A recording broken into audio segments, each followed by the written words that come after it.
the AEW World Champion, Kenny Omega, is going to Impact Wrestling. What is going on?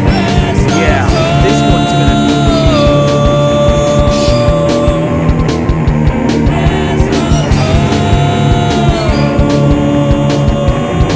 It's an intense episode of WrestleZone on a Thursday. This won't be long. This one will be intense. If you're with us, please share the link. Joining me right now, throwing a temper tantrum down in Florida. Maybe not even a temper tantrum.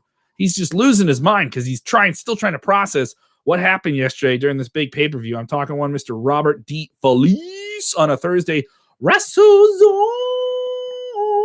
Robert, you're busy with your other wrestling gig, and you'll get your plug in for Sean, for your stepdad, Sean, and all those fun things. Big day for wrestling last night. I didn't even have to get it in. You got it in, but thank you. What did you say? I didn't even have to get it in. You just got it in for me. Just a huge night for wrestling yesterday, right? I came in here behind the scenes. Mm-hmm. I came into this very stream with the person who I didn't realize was Marcus D'Angelo and not Dominic until after I had left, because I came in here and told Marcus and John Clark and you that I thought professional wrestling was amazing and it's the best thing ever. And I was about as giddy as you could get coming off of last night's Dynamite. Wrestling is back. That's the way I left. I was like, oh cool, wrestling is back.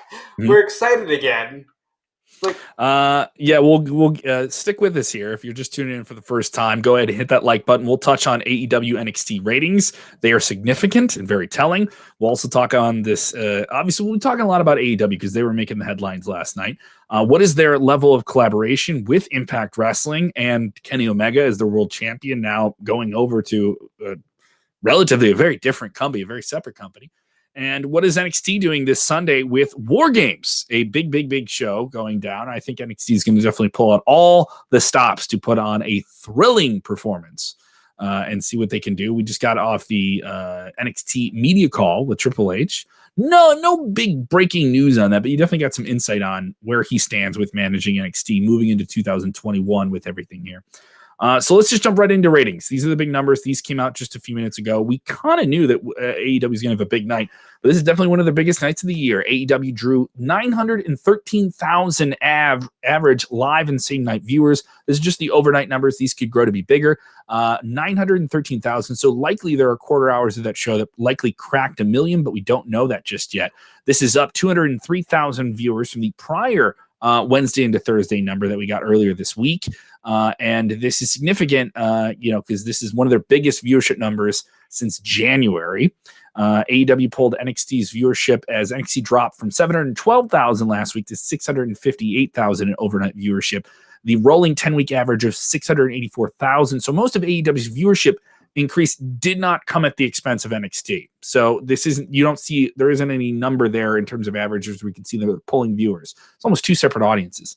So more people showed up for AEW this week than did last week, and they were AEW fans. So it's kind of telling. Some people held out for this week. In the 18 to 49 demographic, AEW drew a 0.42 compared to NXT's 0.16. That is nearly a 3-to-1 average. In the male 18 to 34, AEW drew a 0.9. This is pretty significant. Big numbers. 1 year ago, AEW drew 851,000. NXT drew 845,000. So a competitive, different environment. Obviously, last year we had fans and different things like that as well. But AEW, they pulled out the stops. They said they were going to give you something big. You got a Moxley Omega versus each other, a title change. You got Kenny Omega walking off of AEW and joining Impact Wrestling. They said that at the end of the night. And then on top of that, you got Sting. This was a big night, and this was a huge victory for them. It was a huge victory. Listen, I have been critical of AEW and Tony Khan's assertions at times that the balance of power should... Listen, when the man earns the right to crow, I think he should be allowed to do so. He crowed.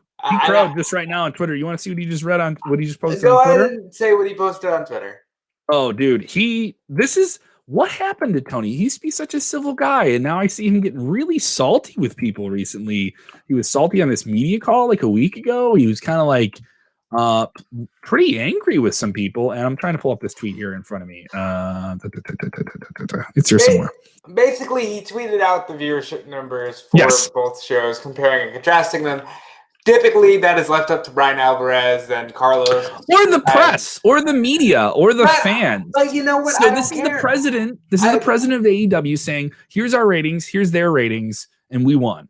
Listen, I don't care if he earned the right to do that. He delivered a knockout show. Mm-hmm. This is exactly what wrestling fans have been clamoring for, because you can say what you want, even if the diehards have had the night to think it over, and another like, I'm not really happy about Sting, and damn it, he's a 60-whatever-year-old man. It doesn't matter.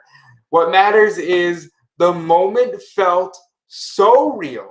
Are you just talking about Sting or just everything on the show? Well, I'm talking about Sting in particular, and then the moment later on in the evening with Kenny Omega literally had the whole wrestling world talking about Impact Wrestling.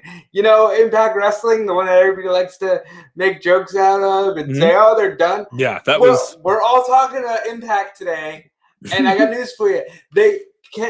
Tony Khan earned the right to be like, "Hey, look at our numbers, look at their numbers." And I can't wait until Brandon Thurston of WrestleNomics breaks those numbers down even further. I want quarter-hour numbers. I want Sting just kill on your TV how many people flipped, because that's important. I think awesome. the point of putting Sting out there was to get people that weren't tuning in to tune in. And even if they were trending number one on Twitter going into the hour, and that's all the people that are there already. You can, if you have your audience, you can get something to trend, especially on a Wednesday night, which is not a hot night for TV, So that was very keen viewership there. People texting in here with their takes. AEW was awesome last night. Really enjoyed it. People saying they have the WCW Vigilante, and Jimmy Godsey saying AEW is the best entertainment in professional wrestling today. So people are really enjoying it here.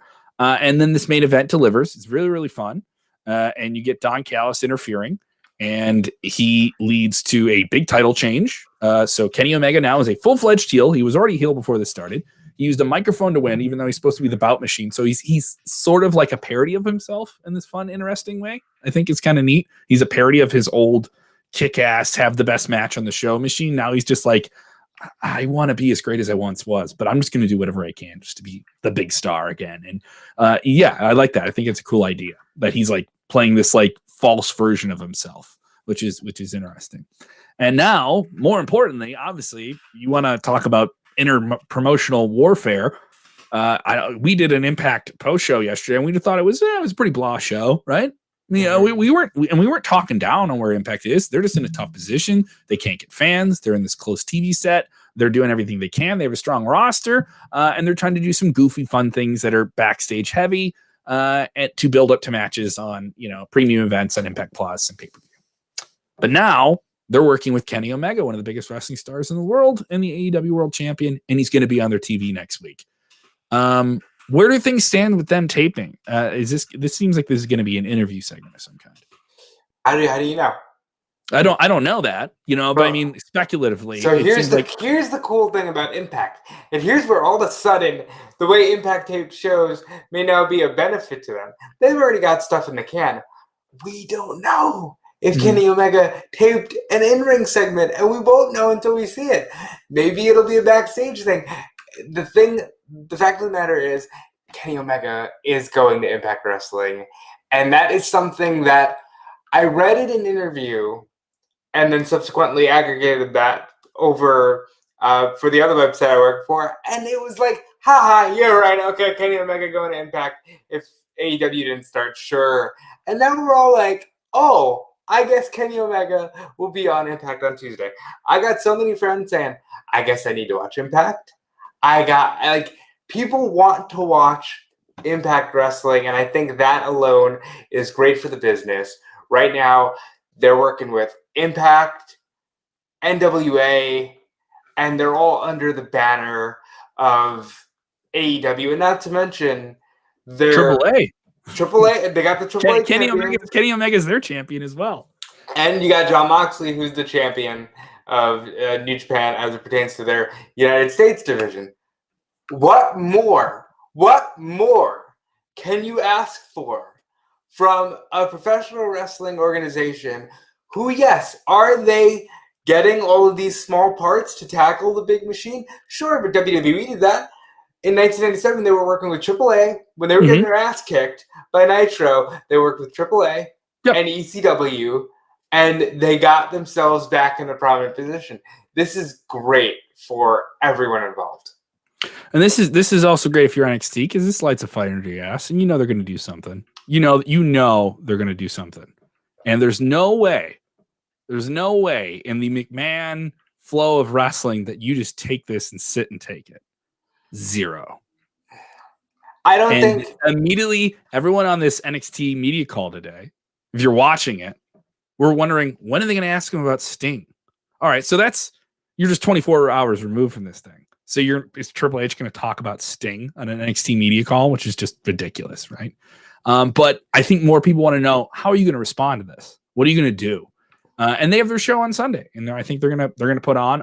Is anyone thinking their show on Sunday is going to be a bad show? No. Now there's a different built-in perspective for that show now from fans that wasn't there before. See, I disagree. I think takeovers as they stand are phenomenal. Yeah. The change is, okay, this is no longer a competition on Wednesday nights, because they pulled out the trump card. And I do think WWE is going to take it on the chin for a while, because their response will not be immediate. It will be a slow burn, long-term response. But when we get there, we'll be able to retrospectively look back and go, okay, yes, all the pieces were coming together. This is the marathon. It's not a sprint thing. So, and WWE has resources that AEW simply doesn't have right now.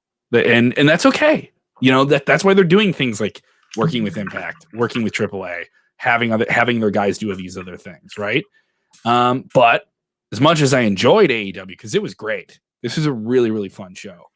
The second hour of it was fun. First hour, I don't know. Does every match have to end with someone interfering in something? I liked the Battle Royal. Battle Royal, everyone interferes. It's a Battle Royal. I did not like Jericho and Kaz. I didn't like Britt either. That's Britt Baker's first match back on TV, and you have her doing all that goofy crap. Come on. But okay, all right. You guys were hard on these refs last night. I'm like, yes, sports-based promotion, and the referees can't eject someone from ringside. 45 minutes. 45 minutes, Robert. 45 minutes. They had 3 matches in a row. Each one had outside interference, and each time the referee did nothing. Hold on. Nothing. Now, I don't know where you were back in March or April or May when I was constantly harping on this promotion and their lack of a sports-based presentation. But that for me went out the window when Cody said, look, I overstepped my boundaries. I got it wrong, but I can promise you that I will give you a sports-based presentation. This isn't like, that's insulting the premise of wrestling. Yeah, it's a faux sport. They treat the referees like crap, but I am so used to that I now know that, much like ECW just said, okay, we're gonna have chairs in every match, they make the referees don't enforce the rules. That is unfortunately a trope of their referees. I don't see a movement looking to overturn this, so therefore I have adopted it into my, okay, this is just an AEW thing that's gonna happen when you're watching AEW. I get it, but my thing is, that's not even a standard they've set for themselves. You know what I mean? It's like, it's not even a standard they set for themselves. And then you have the main event where they're like, we're going to stop the match because Kenny Omega got dropped on his head on the outside of the ring. But earlier in the show, someone can crawl into the ring directly in the eyesight of the referee and not get ejected from ringside or something. It was just like the logic. It's WWE style stuff where they immediately conflict their logic from one 15-minute segment to the next. And you're just supposed to be cool with it because it's AEW and we're new and it's cool. And we have a looser standard of things. I don't. You're a year in. You guys are playing big ball. You want the balance of power, then you have the balance of criticism then. You know what I mean? My thing is, if you raise the bar, then you're held to that bar all the time. Is that wrong? I don't think that's wrong, but I don't think that they've raised... As it pertains to their officials, I don't think that they've raised any bar. I think that they very much have kind of just said, oh, well, we know that our audience likes it when the rules aren't necessarily enforced. And that's part of the problem, too, is they're pandering to a PWG audience when they do that stuff, where it's just like, oh, let's just be wild and crazy. You know it's not going to end on a count out unless it needs to, so let's just do this. Other people agreeing with me here that NXT needs to bring it, or at least in the eyes of a lot of wrestling fans. Kyle is texting and saying NXT War Games need to deliver big. Well, they always need to deliver big, but I agree. There is going to be this there's going to be this like plateau that they have to reach that maybe no one was even putting them at, right? I think that's going to happen. There's just going to be a lot of fans that are going to be unreasonable with that, I think, on Sunday, no matter what. Richie G. Banger is saying, I think main roster will be appearing in NXT. I've said that for a while, but I think you're going to see different people appear, and I do think they have that shelf of stars to pull upon if they need to. See, I think that's wrong. That is not what people want. I think it's wrong too, but I think they can do it. You know what I mean? Just like I think it's wrong to do what AEW did with refs, but they're doing it. And I think that their audience has proven that's not what they want from NXT.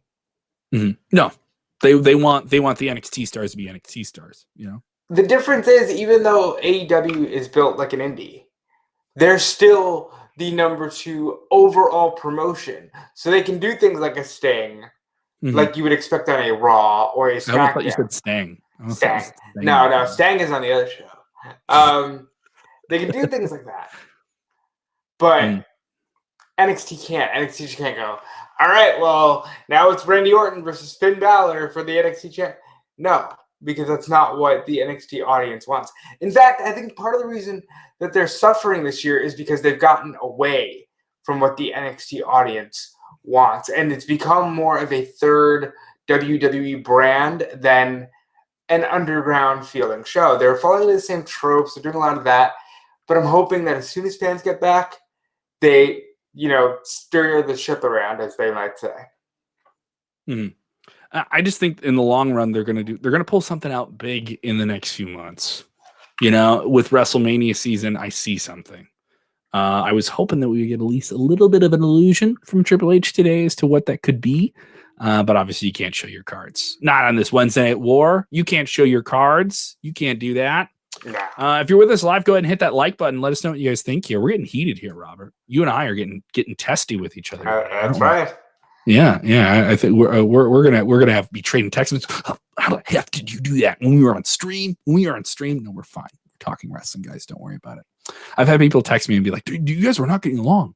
This is some episode you and I did like months ago. People were like, "Oh, were you mad at Robert?" I was like, "No, we're yelling about wrestling. Why are you legitimately mad about stuff like that?" If you guys are with us for the first time, go ahead and make sure you turn your reminders on. By the way, if you're with us on the streams, so you guys know exactly when we go live. And pass the links on to your friends. Let them know what you think of the show. And subscribe to the podcast if you haven't done that already. We have a whole bunch of new stuff on there. We just dropped a new feature in the podcast feed, along with, 4 or 5 WrestleZone wrap-ups a week now, Robert. We're also doing Meet the Wrestler. You have a lot of independent wrestlers who are out there toiling their craft, trying to find whatever opportunities they have in these very challenging times, trying to give a new platform to them. Barrett Brown is on our first episode of Meet the Wrestler with Dominic D'Angelo. I love the graphic. It looks like Meet the Press. It's very, very cool. That dropped today. We'll also have that Triple H media call for you as well, I believe. Plenty of stuff for you guys to download and listen to if you're a podcast person. We're your podcast. Go ahead and get it. You get hours of stuff. And we'll have an NXT War Games post show for you on Sunday. Plus the SmackDown Double Down with Mr. Colin Tessier. So tons and tons and tons of stuff to get into. Let's continue to look at this AEW story. This is huge. As you mentioned, the collaboration with Impact to me was the most intriguing part. I like Sting, but I like this because it means the week-to-week stuff is going to get really interesting here. And people are going to start watching Impact. And we have people on the Impact roster losing their mind. A lot of them were not clued into this. At least it looked like that from social media. One of them was Jordan Grace, one of the biggest female stars in Impact, and she had a thread of all of her dream matches that she wants to have. What are your Impact AEW dream matches that come to mind here? Mine, personally, North and FTR is a given. A lot of people are saying Sammy and Mox. I think Mox needs friends. Sami Callihan, for those who haven't been following. Sami Callihan. Well, listen, this is why you should be following Impact.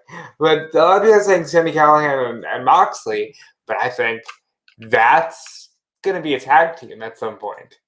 Or maybe, maybe Callihan attacked Mox.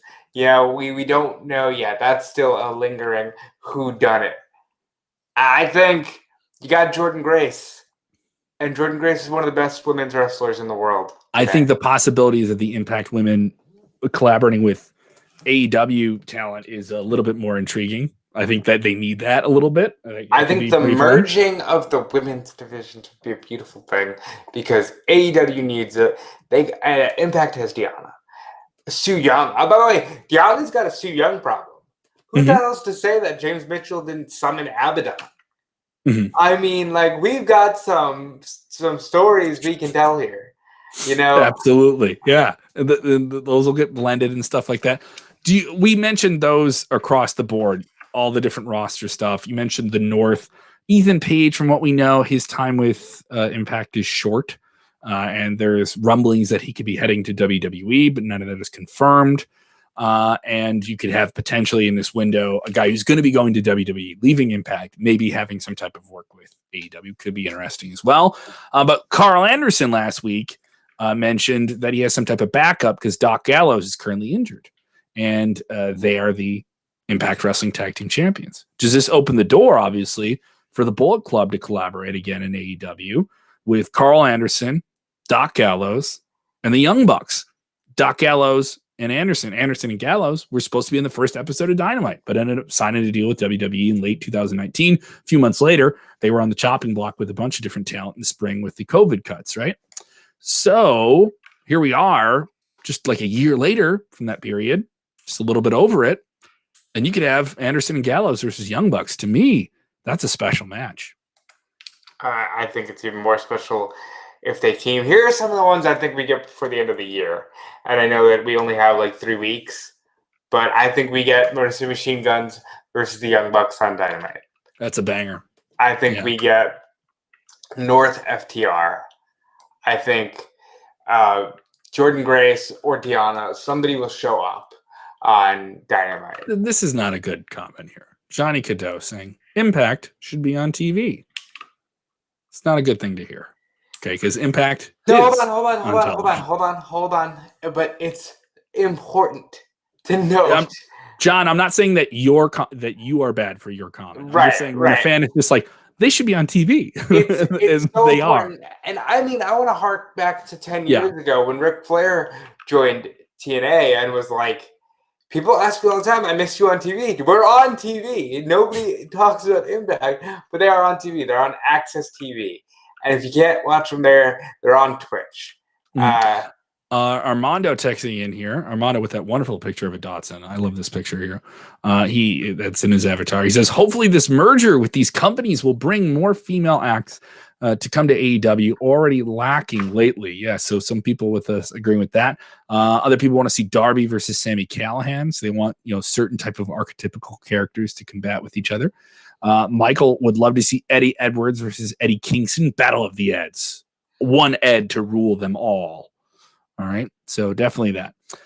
And is this an invasion? Is this Impact versus AEW? Or is this just Kenny Omega goes over to Impact and he gets to have an angle, and Impact gets the rub of their name being mentioned on AEW, on TNT, a bigger broadcast platform than Access Television at this time?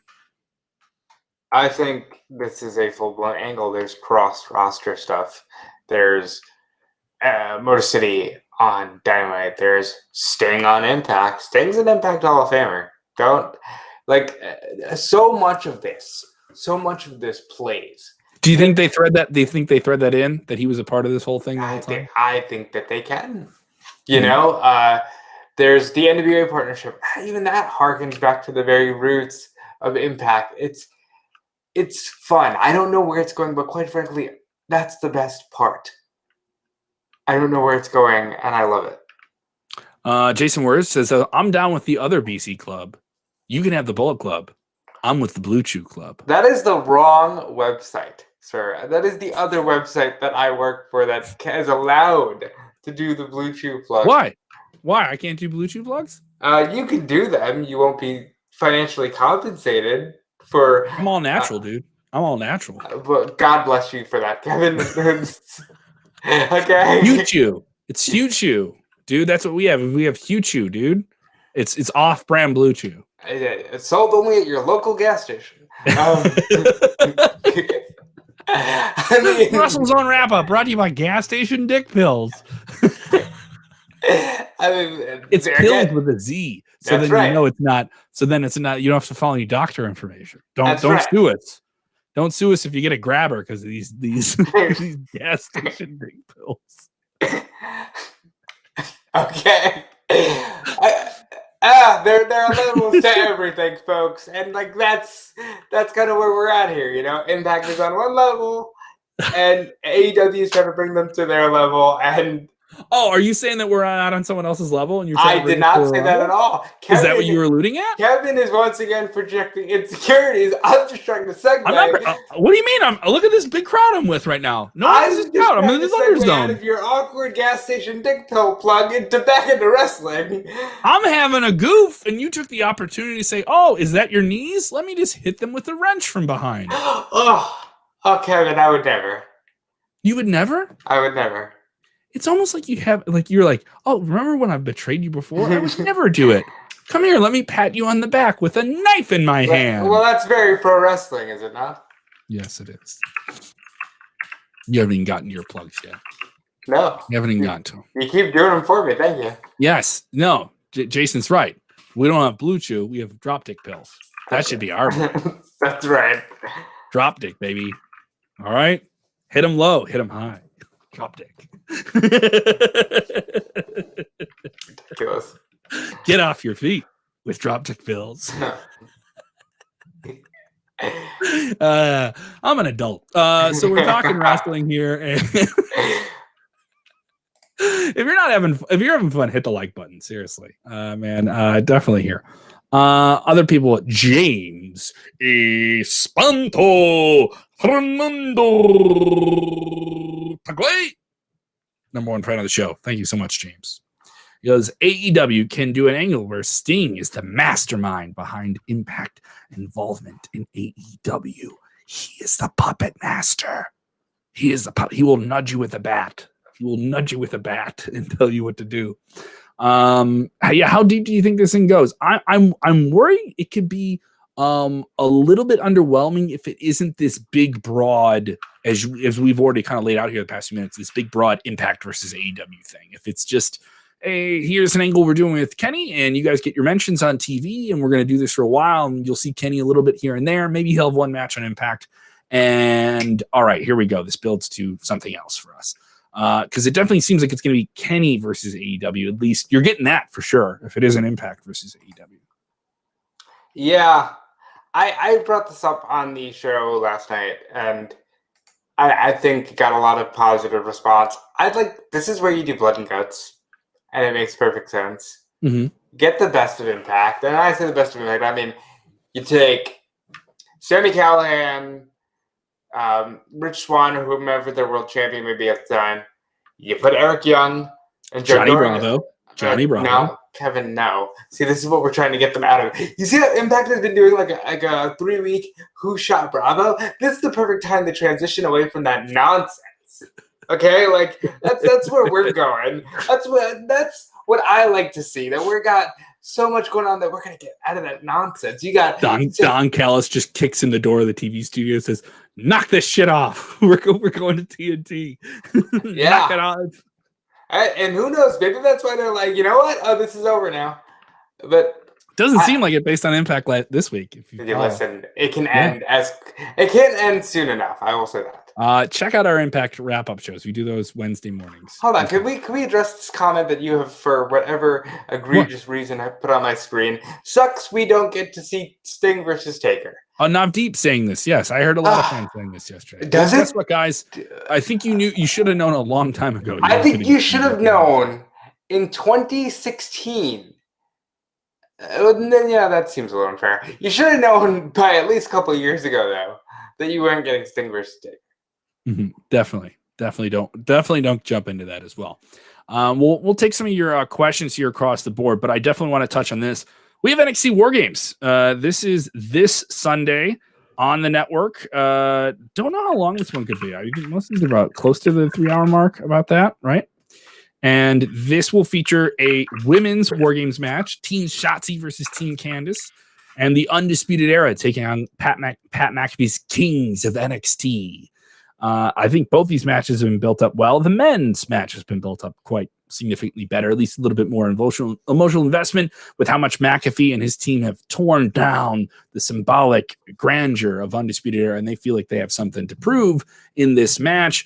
And of course, Pat McAfee had one of the most shocking performances of the year as this former NFL kicker turned radio host and loudmouth guy who's had a presence on NXT television on and off for the past few years, went in there and had easily one of the biggest athletes in the wrestling ring performances of all time, like up there with Lawrence Taylor and up there with Ronda Rousey. I mean, just a banger match. And now he's going to be in this big multi-man cage match affair. I think that's a big selling point for this show. How you feeling about NXT War Games? I think War Games is always a great sell.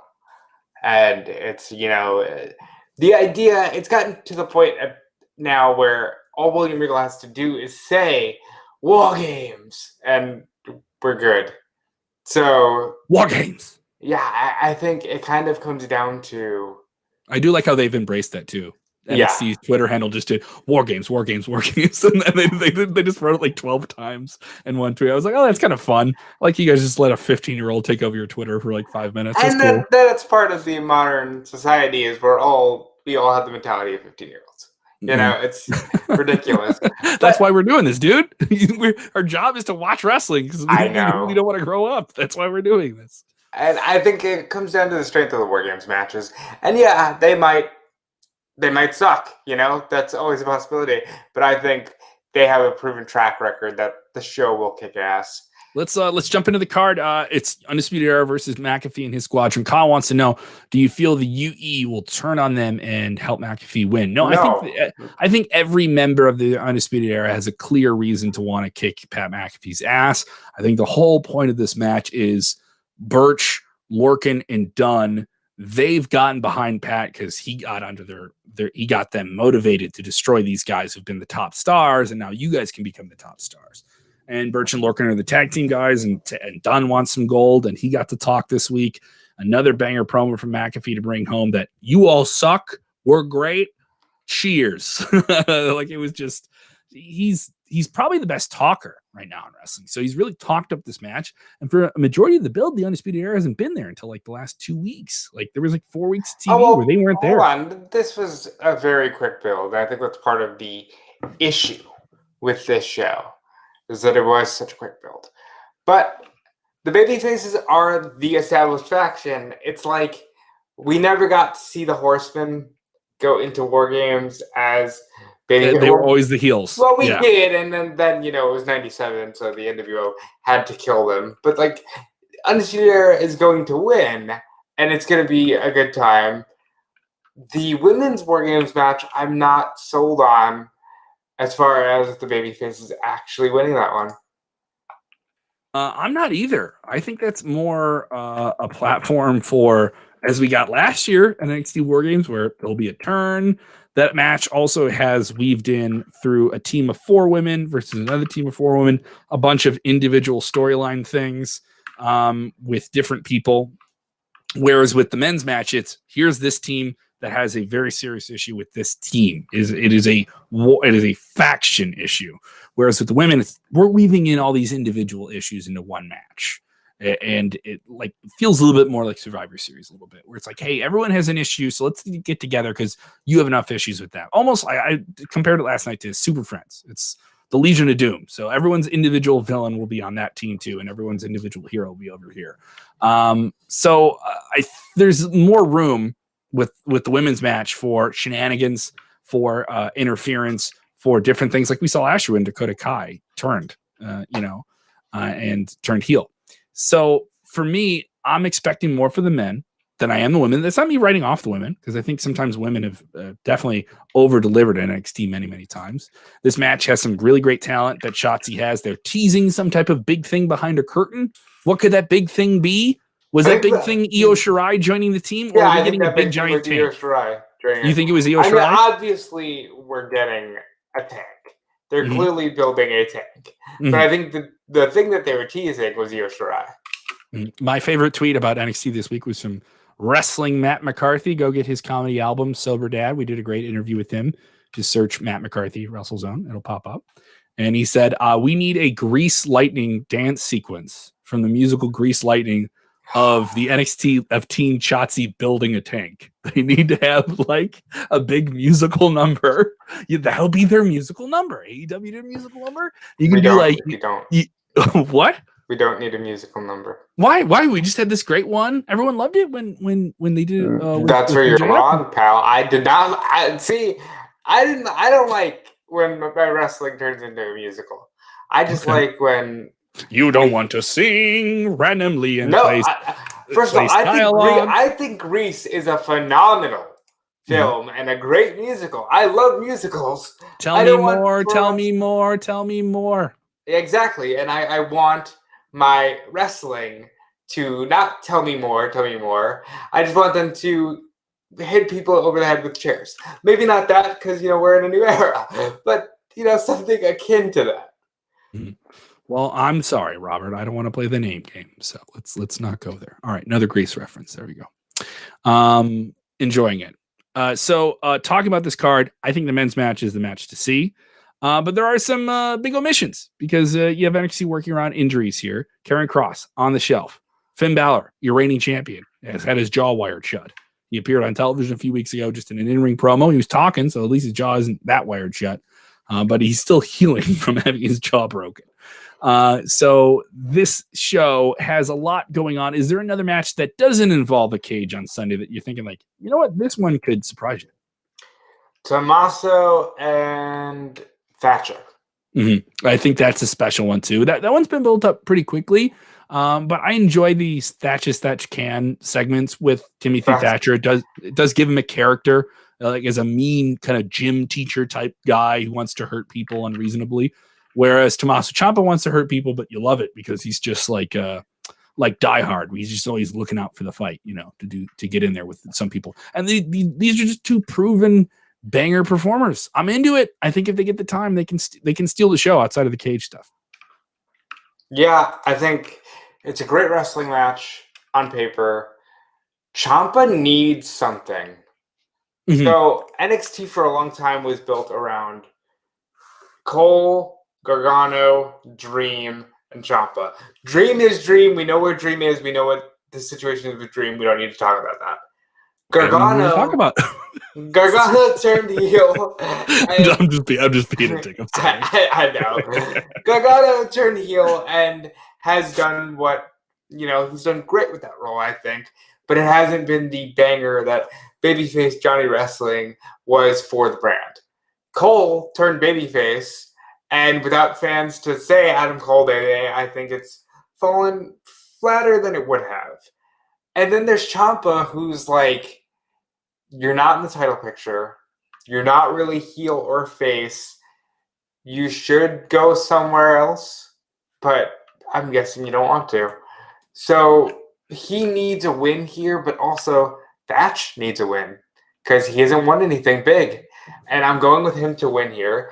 And yeah, his last significant win was like beating Riddle on his way out to SmackDown. Yeah. And that was already 6 months ago. Yeah, that was a great match. One of the better NXT matches of the year was that pit fight match they had. Right, but at the end of the day, that was 6 months ago. He hasn't done much since. If he does not win here, I'm convinced he is in the Cassius Ohno role of I'm a great guy who is established, who will lose to establish other people. However, again, Ciampa doesn't need that establishment. He just needs direction. I agree. And that's, I think, a match that is loose from a stipulation. Doesn't have a cage, doesn't have multiple men. It's just one-on-one. So maybe that will make it stand out on this card because we're also getting Dexter Lumis versus Cameron Grimes, a strap match. They did the Goofy Haunted House match at Halloween Havoc, which was a victorious show for NXT in terms of ratings. People enjoyed it. I think a lot of casual fans enjoyed that match. Not so much the hardcore fans. This is a match on NXT that has a lot of notes to it that play to the casual fan. Two big characters, a wild card, a creepy character. This is salt and sugar at the same time, and a strap. So you're going to see Cameron Grimes ride around and sell getting hit by that big leather strap. That's the way this one goes. Cameron Grimes can lose and it's fine. I think his role is to be a comedy character. Dexter Lumis, maybe he finishes this thing off on Sunday. I think Cameron Grimes, first of all, this is a very WWE match. This could be on Extreme Rules, and I would have like no qualms. Cameron Grimes is Heath Slater, but super Billy Hick. Take the Devil's Rejects. Yes, yeah, he has a lot of devils. That's a very good. And do not another teen movie of Devil's Rejects, and it's Cameron Grimes. You want to talk about a movie that is not aged well? You want to talk about a movie that would get the PC culture would not like themselves seeing this movie being released? Not another teen movie. Yeah, they would not be a fan of that or any of the scary movies. No, I saw the first scary movie for the first time like a few months ago. I was like, how was this even released? And I'm not saying I hated it. I was like, there's no way you could do this. You could even market this now. People would come in with it. The Hangover. What? Oh, The Hangover. That's like 10 years ago. You're absolutely right. We're on tangents here. I love this question from Carl. Which War Games match headlines? The men. Let me get this out of the way. I obviously have nothing against women's wrestling. If you think that I do based on what I'm about to say, you don't know me. The men's War Games match is built around your top stars for the last 3 years of your promotion. There's no reason to have the women headline. The women's match will be a banger. It should open the show because I'm a firm believer that that's what they did last year, and I completely agree with you. You should bookend these matches, and the men will headline. Mm-hmm. I agree with that completely. Armando saying they need to push Dexter Lumis. I think there's some things they could do with Dexter Lumis. I think that they are pushing Dexter Lumis, and I think that there is a ceiling to Dexter Lumis, and I think maybe they're already trying to push beyond the ceiling. Steve saying, I'm really starting to like Lumis. Maybe you could see him as North American champion one day. I think, we'll see what happens with the North American championship. That leads us to this. Leon Ruff has been wrestling less than 5 years, but he's in the ring with two guys that have a lot of experience and some would say a lot more success than he did. He has a lot of people supporting him within NXT and a lot of fans who have been turned on to him in the last month. He won this title in a shocking surprise segment a few weeks ago, taking off Johnny Gargano. And a spin the wheel and you get to win a shot with Johnny deal. This is shortly after Johnny won the title from Priest at Halloween Havoc in a spin the wheel match. And so here we are. It's Gargano, Priest, and Leon Ruff who put himself in this situation saying he wanted to beat both and prove to them here. I think Leon Ruff is a fun, exciting character. He's still selling the idea of, oh, wow, I have the belt and this is great. Gee golly whiz, but he's got moves. He's got one of the best Hurricane Ranas I've ever seen. He can fight from underneath. I think he has a great, interesting look, and it was definitely, let's try something with Leon Ruff. But is this simply just a try and transition move, and Gargano or Priest get this belt off him? I'm worried Leon Ruff doesn't make it past Sunday with that belt.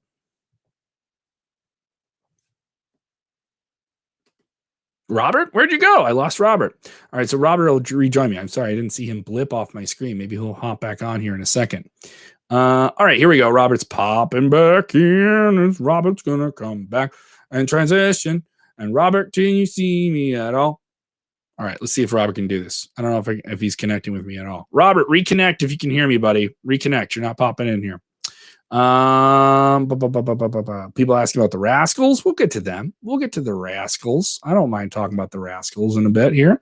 Nothing wrong with that. Robert went to White Castle. No, if Robert went to White Castle, he's going to have very hard digestive issues here the next couple of days. See if Robert can pop back in here with me. I hope he can. Be cool if he could. Don't know what happened with him here. Gotta love B Live being B Live, baby. Robert, I can't see it all, pal. Why don't you pop back in here and rejoin me? I don't know what the issue is. All Be Live. I pay for you guys to do work, and you don't do it well, and then I have to deal with this crap. More of your questions. I'll roll into that here. I completely forgot about the North American triple threat. Carl, I don't know if that's a good thing if you completely forgot about it. That's not a good thing if you forgot about it. Man, love technology where it knocks you right on your ass when you're doing something you're in the middle of it here.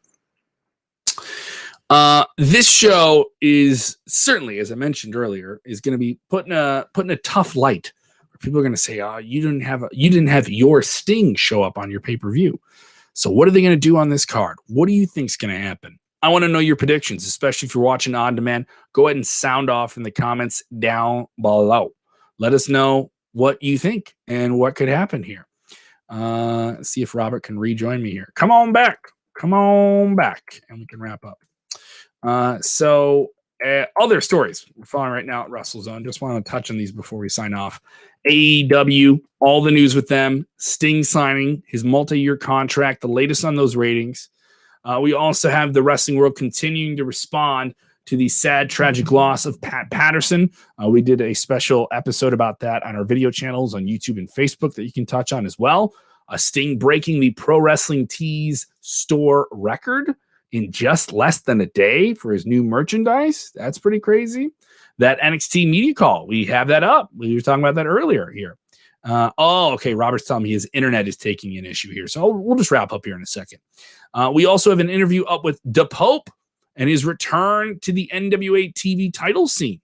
That interview is up now on our podcast feed. So just tons of news for you guys to check out right now at WrestleZone.com. Come on. We're WrestleZone.com. We've been there a long, long time, guys. Very reliable stuff. We'll be back with an NXT post show on Saturday. We'll also have the SmackDown Double Down. So if you want to know how we go live, the best part of waking up is WrestleZone in your cup. I just wanted to say that. The best part of WrestleZone is that you guys get to interact with us all the time. Even when we have little technical issues and stuff like this at the end of the show, we appreciate your support. So when we do these shows, jump into the conversation, maybe share a link. Another fun thing you can do is tag your friends so they know to watch the show and they can be here on the virtual couch with us as well. People want to know, is Sting wrestling in AEW? We don't know. We don't know the answer to that question. I would lean on the side of no. I expect him to do something physical, but I don't think we can say whether or not he's wrestling. We just don't know the answer to that. People say, respect the beautiful island nation of Cyprus. Yes.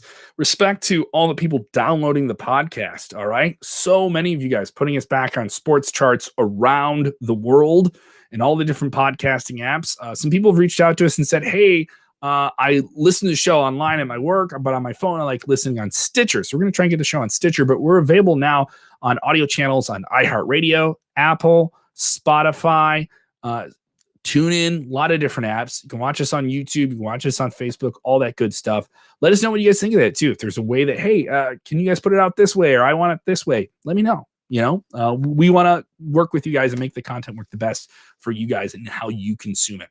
Robert, you can check out his stuff over on Fightful. He does a lot of great content with Fightful.com and his work with Smark Out Moment as well, available on YouTube, and they have a podcast as well. A lot of fun deep dives, fantasy booking. I want this team to take on this team. Really fun stuff. I enjoyed Smark Out Moment quite a bit.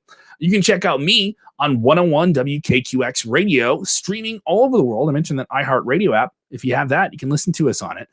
Go ahead and stream as well at 101WKQX.com. We're presenting a big streaming concert December 23rd, a virtual Night We Stole Christmas with Glass Animals, Cold War Kids, and Wallows, plus special guests. $17.50. You can watch it anywhere in the world.